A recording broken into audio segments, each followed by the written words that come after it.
is ask everybody to mute yourselves. And Karla and Dan, I want to turn this over to you. I'd like to introduce you both coming from Apprenti, and the work you're doing on apprenticeships is amazing. So we're looking forward to this presentation, and I'm going to hand it over to you for the rest of the meeting so that you have enough time.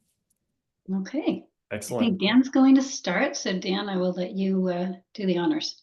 Excellent. Well, thank you all so much. Thanks for spending your, if you're on the East Coast, afternoon, kickoff of your afternoon or the end of your morning with us. And we'll jump right into it. The presentation that we're going to provide today is on the life science registered apprenticeship work that we're doing at a national level. We'll get into the national approach, the current regional approaches that are working well for their respective regions, and Apprenti's role in connecting everyone together.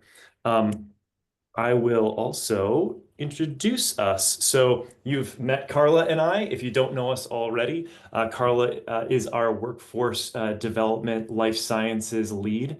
And I've been with Apprenti, so Dan Weagle, Director for Channel Partnerships. I've been with Apprenti for about 4 years now, coming to you from the higher education realm. I worked for 7 years at Worcester Polytechnic Institute's Biomanufacturing Education and Training Center, setting up workforce development training programs there for incumbent workers as well as net new workers.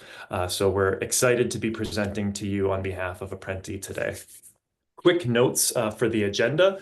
So if you have any questions, we would love if you would drop those into the chat, and whoever is not presenting may be able to get to those and answer them in the chat. Otherwise, we will then bring those up at the end of the presentation and we will answer those. And you can also feel free to unmute yourself at the end of the slides that we go through, and we can have a conversation to answer your questions. And chances are, if you have a question, that others on the call also have the same question. So we really value your questions. And if you want to have a placeholder and just drop it into the chat, that would be helpful so we can circle up to it later. We're going to first start by going over the workforce needs in life sciences that we perceive from our conversations with multiple employers and regional partners who are working in the workforce development space. Then we'll go into the national solution of registered apprenticeship through Apprenti. We'll go over the current regional approach, low-hanging fruit, and opportunities for scaling that to support the needs of employers with operations in multiple states throughout the United States. We'll talk about what's next and how you can all help, and we can move forward together. So without further ado, I'm going to hand it over to Karla. Great. Thank you, Dan. Yeah, so I think everybody on this call probably understands the need. There's a great deal of interest across the country in building lots of short-term training programs to get people an entry-level career in the biotech industry. Often people talk about biomanufacturing technicians. As Dan said, we're going to talk about the low-hanging fruit, and biomanufacturing technicians, I think for a variety of reasons, really are that low-hanging fruit. But our plan is by no means limited to that career. There's also interest in apprenticeships for laboratory assistants, for facilities technicians, chemical technicians, and for entry-level operators as well. But a common complaint from this approach is there's a lack of consistency across the country. There is a lack of a national credential to guarantee that anybody who graduates from one of these programs has indeed obtained a certain level of proficiency. Registered apprenticeships address some of those problems. But I've had so many conversations with organizations from all over the country where they want to create their own registered apprenticeship, but the scale of it is overwhelming. It takes so many different stakeholders to come together. A few people have been successful in doing this, but given the fact that each program has to be designed and approved in their own state, the final programs often look quite different from each other. Having a national standard for registered apprenticeships in various life science occupations will just be a huge boost to anybody who's trying to develop their own programs. I've started 4 of these apprenticeships myself, and I believe that Apprenti is really the best organization to take this national idea and bring it to fruition. They have a national scope. They have a record of success. They've built out registered apprenticeship programs across the technology industry. So they have the organizational infrastructure that is really difficult for a lot of smaller organizations to bring together. Dan's going to tell you a little bit more about Apprenti and their history and their track record later. But right now, just for those of you who might not be very familiar with it, I'm going to do a brief primer on what a registered apprenticeship is. So oftentimes the word apprenticeship is used fairly loosely. Everybody knows what that means, but registered apprenticeship means something very special. It means that the program has been registered with its state agency and it fulfills a certain level of expectations. First and foremost, registered apprenticeships have to be industry-led. So it starts with an employer coming to the table and saying, we need new workers to do this particular career. And they promise to hire them as part of the apprenticeship program. That's really key. Registered apprenticeships have to be paid. It's the actual pay scale is determined with each employer, but it has to be a living wage, it has to include benefits, and it has to be commensurate with what other people who are doing the same job are already earning. It includes on-the-job training, that is essentially the apprenticeship. It also includes mentorship. So every apprentice is paired with someone on the job who can help them just navigate their first year in this new career in the new industry. The education, which is also referred to as RTI or related technical instruction, this is a big part of registered apprenticeship. The minimum number of hours, no matter what field you're talking about, is 144 hours of classroom instruction. For fields in the life sciences, that's often a lot more. Many of the programs are over 200 hours of RTI, but 144 hours is the minimum. Sometimes that can be front-loaded before the on-the-job training starts. Sometimes it's designed so the apprentices are spending part of their time working and part of their time in the classroom. Again, it's really up to the employers to tell us which scenario they prefer. Apprenticeships have to follow equal opportunity guidelines. We really try to engage community members. We want the apprentices as a group to reflect the makeup of their local communities. And most employers really want that as well. Quality and safety obviously are built in, and credentials.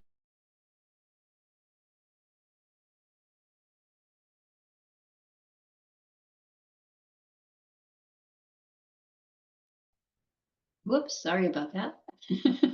At the end of the apprenticeship, the apprentices are given a certificate that says you've completed an apprenticeship, you're qualified to become a journeyman, whatever, lab assistant, biomanufacturing technician.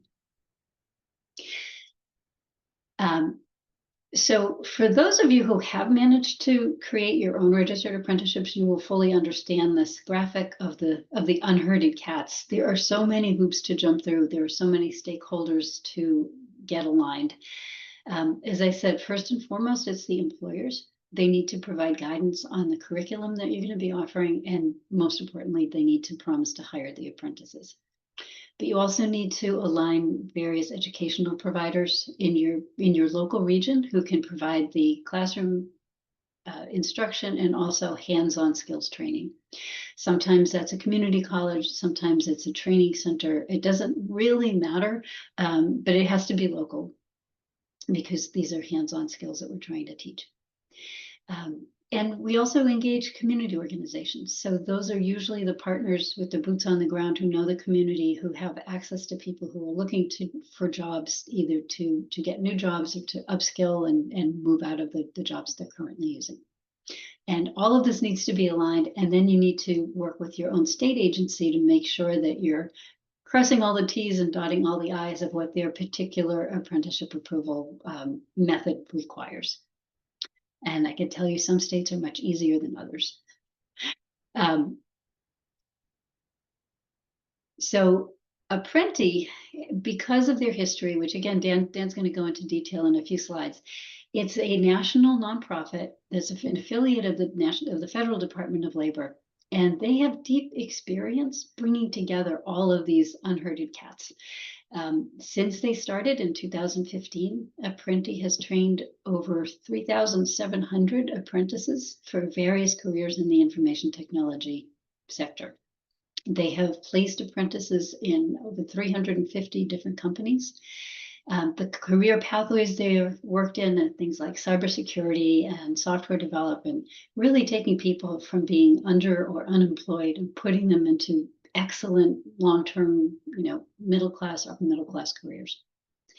So they have the expertise in bringing together all of the various stakeholders.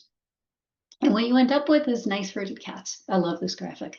Uh, um, but at this point, I am going to turn this over to Dan, and he can give you a little bit more detail on Apprenti itself. Thanks so much, Karla. And thank you all for populating the chat with more information about yourself is what you're hoping to get out of the presentation today. And we'll circle up with you at the close of the presentation or try to get to some of those pieces during the presentation itself. I will admit I'm trying to wear multiple hats in advancing slides, monitor the chat, so bear with us. Over the past decade, Apprenti has built a track record of success in expanding apprenticeships into the technology sector. This started with our original Department of Labor contract, which focused on increasing diversity in IT occupations.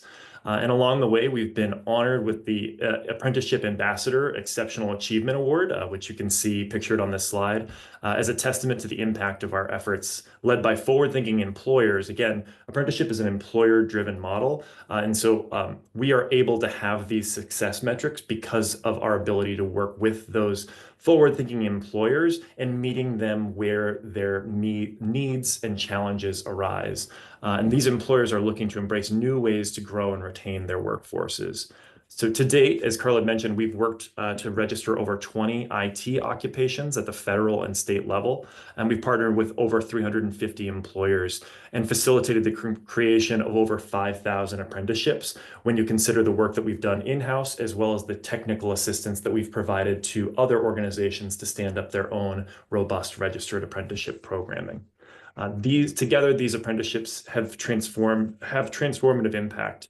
And on average, the participants in these apprenticeship programs have generated $2.29 million in net lifetime earnings increase. The benefits extend beyond just individuals, and our graduates are projected to generate $1 billion in lifetime tax revenue over their 25-year career span. And we've secured $55 million in related technical instruction funding to make apprenticeship financially feasible for employers by offsetting those related technical instruction costs. For the IT realm, the average RTI period can last between 2 and 5 months, depending on the occupation.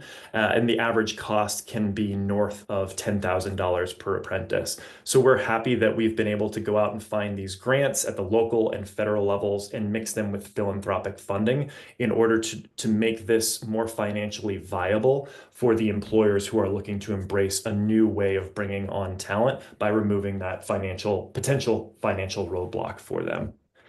So really, this isn't just a program, it's a movement to drive economic opportunity and innovation through the power of apprenticeship. Our apprentice model doesn't just open doors, it keeps them open. So the average age of our apprentices is 32 years old, those 5,000 apprentices that I mentioned on the previous slide. And this reflects that the program supports career changers and lifelong learners. When I see light bulbs go on over employers' heads when they hear about registered apprenticeship and they think about, their nephew who is an electrician who chose an alternative pathway to higher education that might be 18 years old. And to hear that the average age of a placed apprentice for the IT roles, and then that's true of many of the regional partners that we've talked to who have their own life science registered apprenticeship programs, it is that the average age of a placed apprentice in the tech sector in STEM fields is north of 30 years old. These are typically attracting folks who are career pivoters, who may have reached a career plateau, may have credentials in other areas, and who are looking to get into a more fulfilling career and a career with higher earning potential over time. But they might be saddled with a mortgage, a family, and other obligations, which prohibits them from quitting their jobs and going back to school full time. So this is where registered apprenticeship pairs the technical training, mentorship, and paid salary and benefits to an apprentice to be able to facilitate that transition into a new career. And what sets apprenticeship apart is that retention. So registered apprenticeship is a workforce development program as opposed to an experiential learning program like an internship or a co-op program. While only 40% of interns are retained by their employers after 1 year, 89% of our apprentices stay with their original hiring partner upon completing the program after more than a year of the apprenticeship. That's really remarkable when you think about the value proposition of apprenticeship in building strong and long-term relationships between the apprentices themselves and the employers who have invested in those apprentices. That's really the underpinning of why that statistic is so high for retention. Further, just thing that we're very proud of here at Apprenti, we're committed to making sure that we are providing opportunities for traditionally untapped individuals within the workforce. And 75% of our apprentices have identified as coming from areas that are underrepresented within that particular field. This really wouldn't be possible without the support of our hiring partners who are leading companies that share our vision for the most equitable and skilled workforce. And together we're reshaping the future of work, one apprentice at a time. And with that, I'll pass it back to you, Karla. Thank you. I think this might be a good moment just to stop to see if anybody has any questions they want to bring about verbally and open up to the group.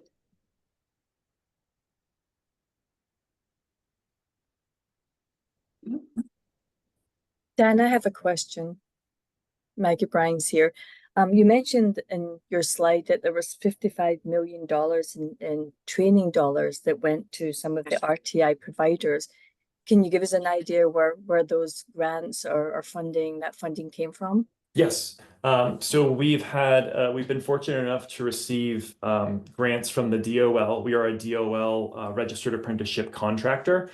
So some of those funds came through the DOL. Other funds came through the Department of Commerce.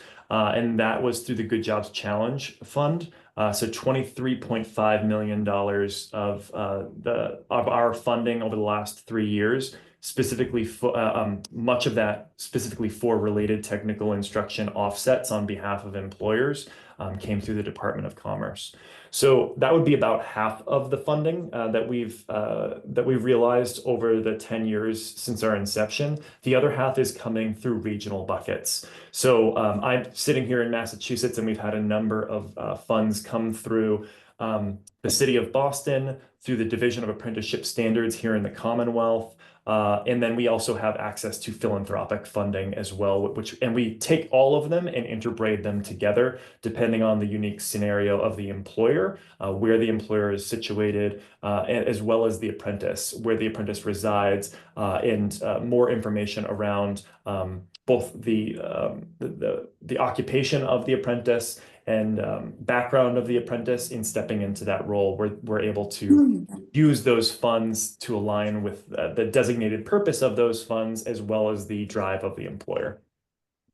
Great, thanks. You're welcome.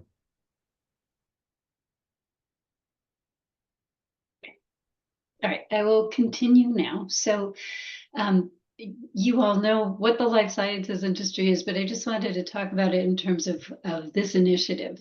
I'm always struck, I read market research reports on the life sciences like all the time, and I'm always struck at how differently the life sciences industry could be defined. Sometimes some reports include medical device manufacturing, some include anybody who works in a hospital in patient care. Sometimes veterinary medicine is there. I've even seen reports that include like cannabis retailers and flower shop assistants as part of the life sciences, which is kind of ridiculous, but sometimes that is how they define it. For the purposes of what we're doing here, we've created 4 buckets of what we consider life sciences. Medical devices, I think there's a huge opportunity in creating registered apprenticeships for people to go into advanced manufacturing for medical devices. I'm sure that is the case. pharmaceuticals, obviously, but this can include anything from small molecule to biologicals to cell and gene therapy, and the RTI, the education and the preparation for people doing these different types of jobs is actually significantly different. Biotechnology, you can use this definition for everything outside of pharma. So the biomade sector, if you will, so industrial agricultural products, typically using microbial fermentations as opposed to mammalian cells in bioreactors. And finally, the hospital sector. There is a substantial groundswell of support for registered apprenticeships to bring more people into the allied health fields, whether you're talking about, radiology technicians, or you're talking about the sterile processing technicians who are working in hospitals. And lots of things in between. There's a lot of interest in that. So we are open to talking to employers if they want to explore registered apprenticeships for these fields as well. And again, these four sectors we define because we believe there are multiple apprenticeable occupations within each of the sectors. Existing programs right now. So there is a handful of successful registered apprenticeship programs across the country. These are the ones that we know of. Maybe some of your own programs are represented here. The leader so far is the biomanufacturing technician, and there are 5 states that have those registered and on the books. Laboratory technician is a close second. There's others that are in process. Some of these are nascent. They've just been approved and they haven't really gotten up and running yet. But nevertheless, this is where some of the progress has already been made. In terms of future apprenticeable positions, there's many other things. Again, in the hospital sector, there's histology technicians, medical technicians, clinical research coordinators. There is a program that I developed in Massachusetts for clinical trial associates that work for the sponsor company. We're actually at the pharmaceutical company. The clinical research coordinators work with the patients at the clinical trial sites, and that's an area where there's always a need for workforce. So just to put this up here, we're not going to create apprenticeships for all of these, as much as I would love to. That would be biting off way more than we could chew. But really, it's up there as a brainstorming session. When we present to employers, as I said, we're open to exploring and developing registered apprenticeships for any of these occupations. And now I'm going to turn it over to Dan, and I think he will continue with his answer to Maggie before on what benefits Apprenti can actually bring. Awesome. Thanks so much, Karla. So as we're working to build a national apprenticeship ecosystem for life sciences, we've prioritized including key stakeholders in our presentations, each of whom plays a critical role in the success of a registered apprenticeship program.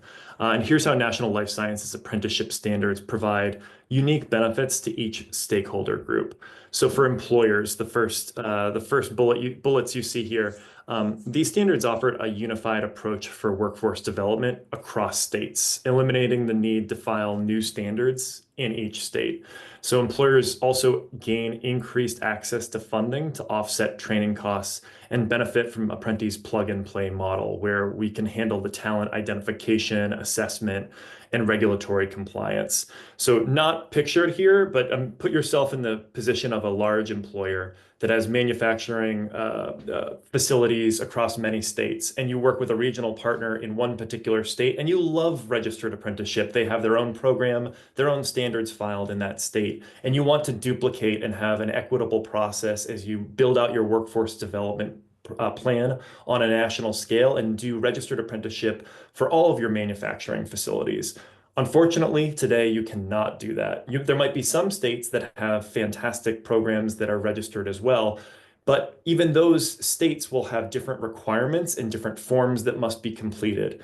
The benefit of a national approach is that by filing standards with the Department of Labor at the federal level, that employer under this new model can have one set of standards that are publicly available that they can use and bring to each of those states and say, hey, we would like for you to file these standards in state, or they can work directly with us to utilize those same standards and bring on apprentices in any state under those federal standards without having to go to each state and stand up their own standards. For community organizations, membership groups, and workforce development boards, the standards support a workforce development program centered on paid employment for talent, paired with technical training and mentorship. Through tailored partnerships, we can combine our strengths for greater impact.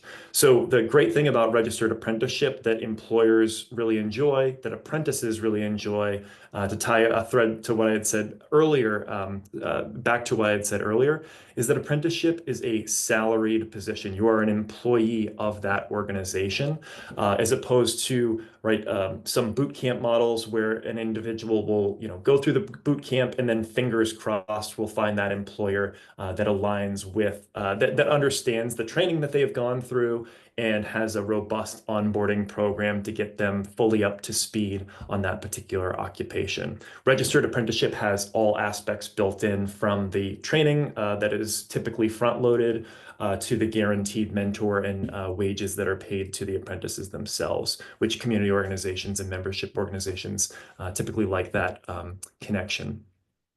Educators can leverage their expertise as trainers by becoming approved RTI providers under these standards. The standards themselves are not a plug-and-play curriculum. The standards go over competencies that are earned during a quality-related technical instruction period of a minimum of 144 hours, as well as competencies that are learned over that 2,000 hours of on-the-job training under the guidance of a mentor at an organization.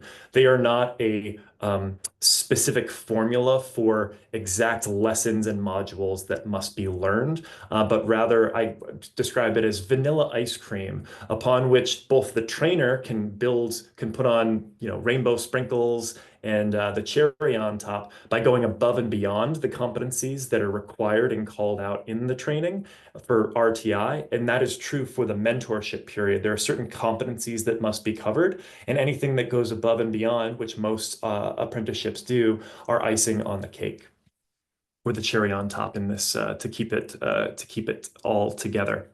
For government partners, the standards help increase the adoption of registered apprenticeship by removing common barriers, such as challenges of scaling across states or the complexities of launching a program independently. So if an employer wanted to stand up their own registered apprenticeship program and working alongside their specific state representative, it might take part of the regulatory team, part of the learning and development team, part of the human resources team, as well as the hiring managers, to all come together on a regular cadence to build that program. And by working with Apprenti or with your regional representatives under the same standards, the process comes together much more smoothly in that we are managing most of that on behalf of the employer. So we also eliminate regulatory compliance risks for the employer as an apprenticeship intermediary. A lot of larger organizations that we work with have the ability to have their own registered apprenticeship program, have their own standards, might even have their own regulatory group, but they choose to work with us because we serve as a buffer between them and each state agency or the DOL, and we are the standards holders. Therefore, if there's an audit, we are the ones that are audited, not our individual employers who choose to use our standards, which many employers like, and government partners like just working with one intermediary as opposed to a number of different employers. And with that, I will go into what is our ask. Oh, I'm sorry about that. Our ask is simple but powerful, is to join us in advancing mid-skill level workforce development in life sciences. Together, we can create a thriving apprenticeship ecosystem that benefits everyone and leverages the good work that's being done at the regional level, while helps to tie everyone together at the national level to meet the needs, the emerging needs of employers in building out a unified approach to workforce development. So for everyone in this virtual room, we encourage you to engage. We'd like to know what your questions are. We'd like to know what your services are as we're building out this national ecosystem and the national standards that we're going to be filing later this year.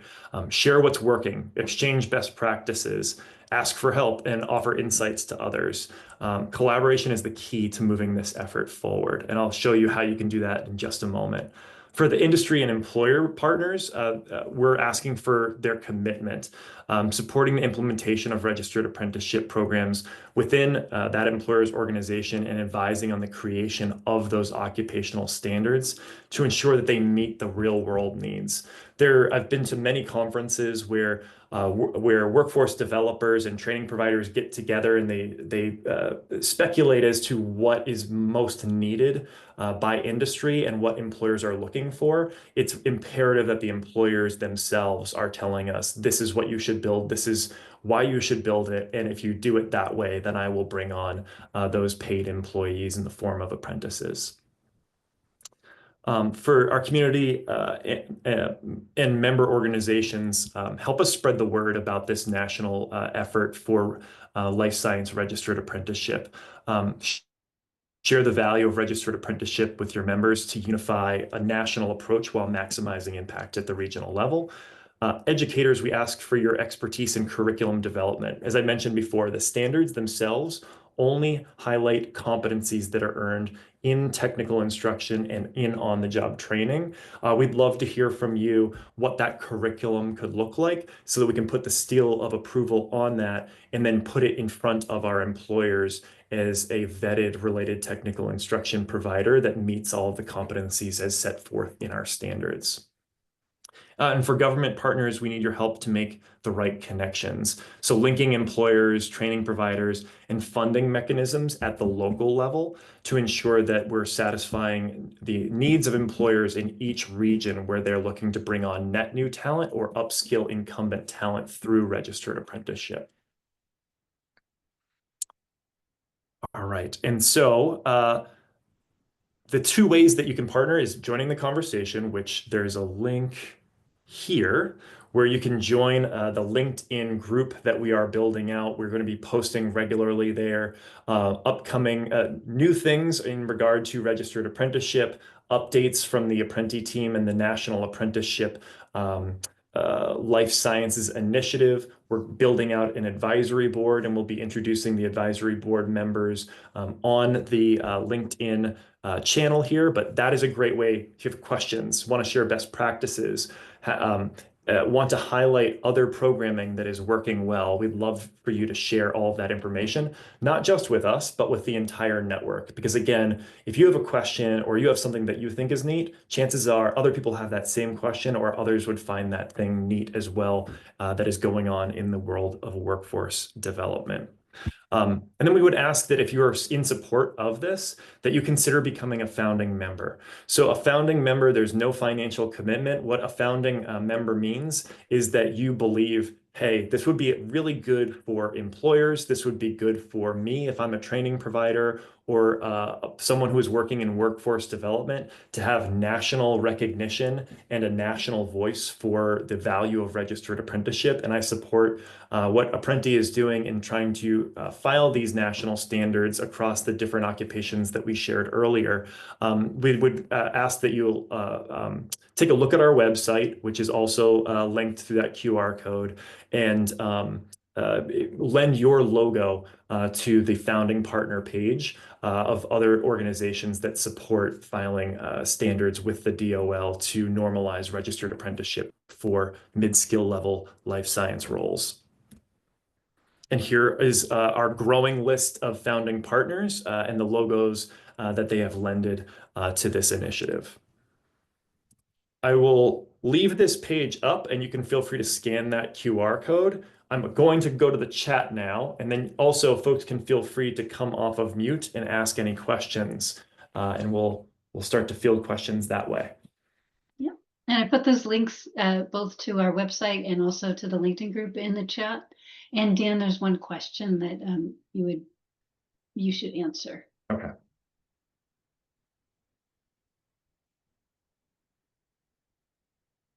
All right, so how is inclusive design processes incorporated into Apprenti's approach to developing registered apprenticeship programs? Oh, terrific. Thank you so much for queuing that up. I'm still making my way through the chat. Really good question. So we have two teams that are each oversee that particular initiative. We are, to our knowledge, the only registered apprenticeship intermediary that has a dedicated access team.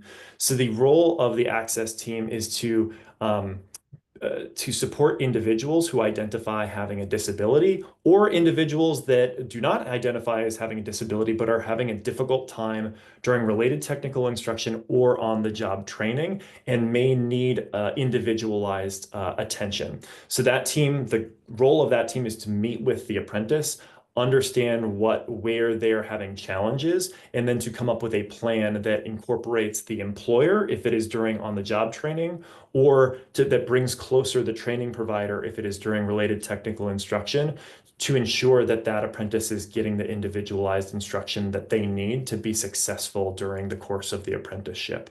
In addition, we have an education team that meets every other week with each of our training providers when we have an active cohort running with that training provider to ensure that the apprentice teams are advancing as anticipated through the curriculum, and that anyone who is experiencing a challenge, that they're getting individualized attention to ensure that they're given every opportunity to be successful during the program. And the last thing that I'll say is we do have some funding that we have allocated, so that if there are individuals that need a particular piece of equipment or access to a unique software that has a cost associated with it, we can take grant funding to make that happen for them. Yes, Maggie. Sorry.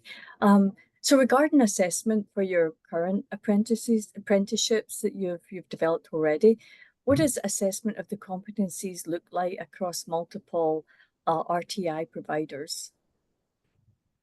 Good question. So there's a few different assessments that happen. So assessments specific to the related technical instruction providers is a meeting with our education team, and we will sign a mutual NDA, mutual non-disclosure agreement, where the training provider shares their curricula that they propose meets the standards. We share the standards with you that says you're covering these are the competencies that must be covered.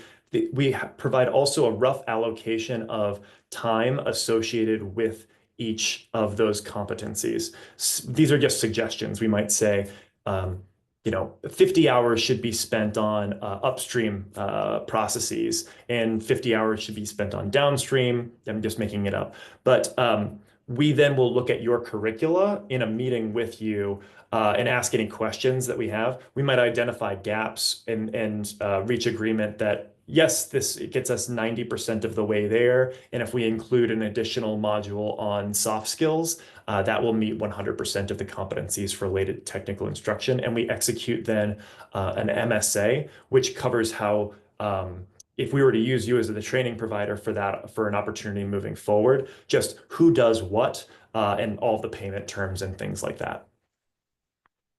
Right, so that you're assessing the curriculum rather than actually assessing the student apprentice at the end of the training? Oh, okay. So up front, we assess the curricula to ensure that the training provider meets the competencies as required. During the related technical instruction, we're meeting with the training provider as well as the apprentices every 2 weeks to ensure that the apprentices are completing and taking tests and meeting the expectations of the training provider to advance through that curricula.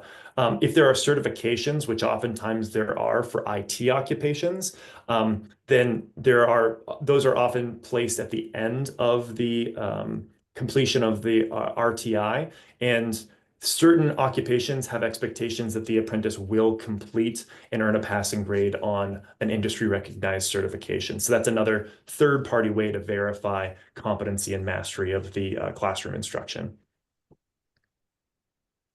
Thanks. You're welcome. I also just wanted to add, unfortunately, the term assessment is used often and to mean different things in the world of registered apprenticeships. So with one of the first things that happens is Apprenti has an assessment tool to identify people with the right attitudes and aptitudes for the variety of tech careers that they've gone into. And we will be using this as a starting point and developing our own assessment tool to identify people that seem to be well suited to going into these various life science careers. And that happens, that's at the earliest phase. That's in partnership with the community or community-based organizations to find people in the local area who are interested in this, presenting to them what the occupation entails. If they're interested, they can take an assessment, and it looks at math skills, it looks at communication skills. They're not tested on any kind of subject matter knowledge. And anyway, that forms the basis of how you create the candidate pool.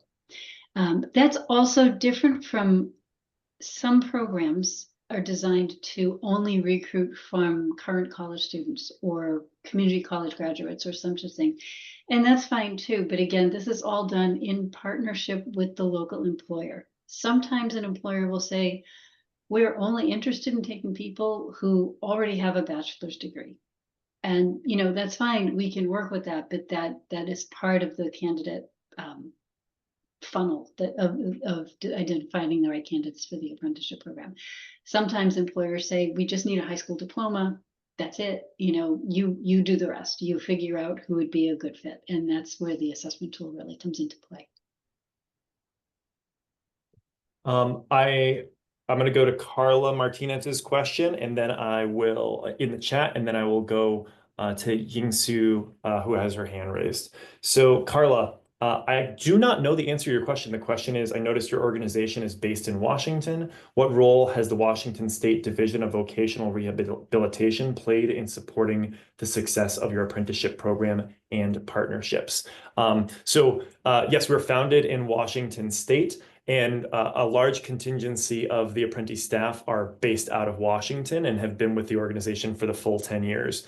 I've been here for about 4 years. I'm based on the East Coast, so I'm not as intimately familiar with how we work directly with the Washington State representatives and offices. So I've copied your question, and I will be reaching out to someone on our senior leadership team who will be able to answer this, and I can circle up with you in an email. If you'd like to provide your email, I can circle up with you after the presentation.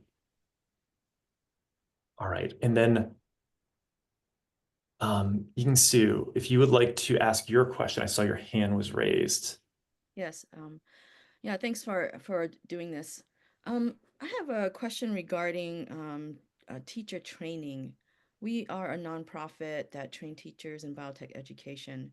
So what we're seeing a lot of is all across, I think, the US is a lot of the STEM teachers are leaving teaching. But we also have teachers that want to teach biotech, and they may need what are called CTE credentials, career technical education credentials for their high school. And a lot of times it's a lot of hours that they need in industry. So like 1,000 hours or it's something big like that. I'm wondering if you've seen or know of any apprenticeships like Apprenti that provide that kind of training for teachers to work in industry, and for even an organization like mine to gain some of those skills so that they can be teaching biotechnology, and gain the CTE credential when they go to teaching, high school STEM, basically. Yeah, that's a wonderful question. I know that there are a number of teaching registered apprenticeships that are being developed. Nothing as specific as what you're talking about, but I know that in the world of education, that is something that seems to be gaining a lot of popularity. That's a really interesting point, though, to, as a way to upskill existing STEM teachers and give them industry experience, and that could be subsidized as I'm saying this out loud, and an official credential that says you are you've achieved this level of competency in biotechnology skills. That's really interesting. I would like to look into that more. Yeah. I dropped into the chat a link to Reach University. I'm not super familiar with Reach University, but I do know that they are doing work in the space of apprenticeship degree pathways, and I do know that one of their focus areas is on closing the teacher shortage gap. So I do believe that they've done some work in the teacher apprenticeship space. So yeah, I would say I've dropped that link in there, and that could give you a good starting point. And I'll also circle up with my team to see if they're aware of any other apprenticeship pathways for teachers. Okay, thanks. Yeah. And this is not an apprenticeship related answer, but I would love to see an organization like you're probably all familiar with the Nimble experience and how they take college students for on-the-job training and immersive experiences in the biotech industry. It's a fabulous program, but if that could be extended to teachers to give a CTE teacher a summer working at Merck or something like that, that would be really cool. But that is, as they say, beyond the scope of this presentation and this initiative too. Okay, thank you. Seeing a question from Christy, any insight into WIOA reauthorization and how that affects funding opportunities for apprenticeships?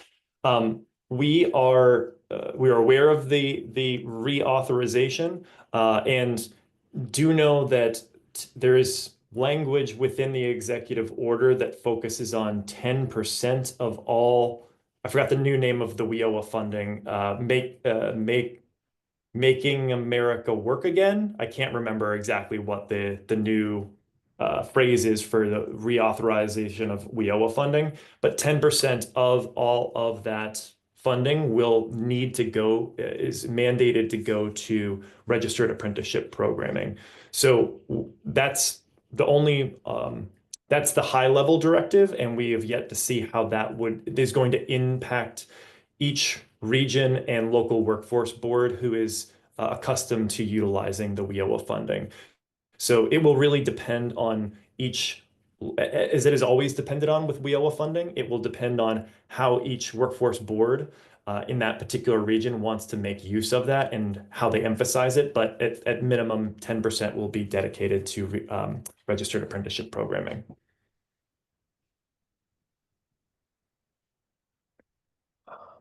All right. There was a question. It was not a question earlier. It was an interest earlier. As I'm still scrolling down here, I see a number of new messages coming in. An interest in how online programming or online training is incorporated into our national efforts. Again, I don't have my directly in front of me, but this is a conversation that Karla and I have had as we're spearheading this initiative, is that online education will be very important for training for employer partners who might come to us and say, hey, we would like to a registered apprenticeship solution. We have manufacturing operations in all of these different areas, or we like to bring on apprentices across all of these different states. How can we have a unified approach to the training and the competencies that are being developed of these folks? What we would do is put together a cohort of folks across various geographies in order to ensure that that unified approach to training those folks. And we see that online delivery would be where a lot of the theory-based learning could happen in partnership with local brick and mortar institutions that have the opportunity to do the hands-on learning. While there are great advances in augmented reality and virtual reality, where some organizations are doing fantastic work around the look and the feel of pipetting, as of right now, we see utilizing local brick and mortar training providers with pilot scale labs and that one-on-one hands-on attention in order to deliver that hands-on learning, but see the need and the economy of scale of delivering the theory-based content via online. All right, I'm going to keep scrolling down.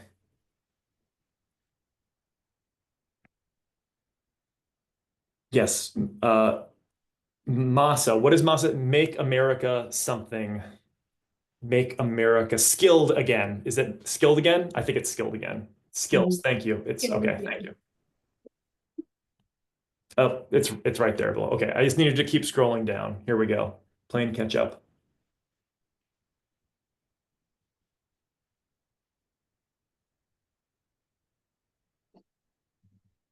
So Christy Shuda McGuire has a question in the chat, asking about any insights into WIOA reauthorization and how that affects funding opportunities for apprenticeships.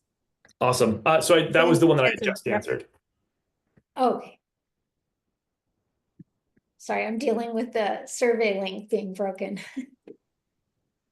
No, you're good. I feel the pain of multitasking. I am self-admitted not good multitasker over here. And I'm working on my travel computer instead of my normal 3 screens. So 1 million apprentices.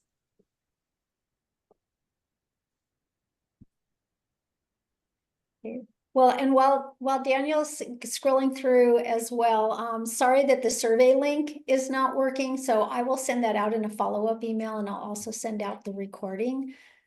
Dan and Karla, will you allow me to also send out the slides? Yes. Absolutely. Great. So you'll get it all.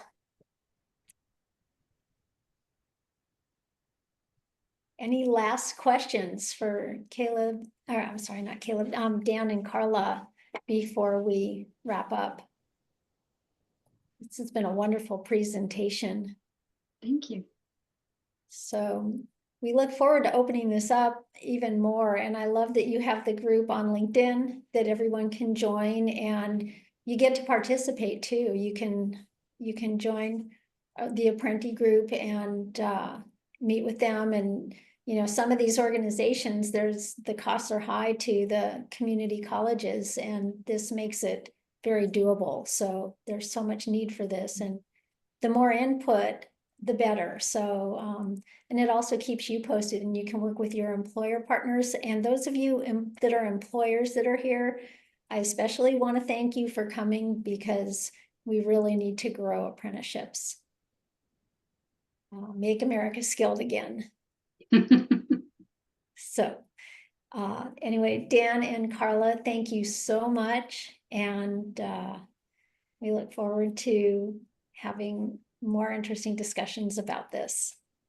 Yes, thank you Thanks so much for having us. This has been great. Okay, bye everyone. Bye all.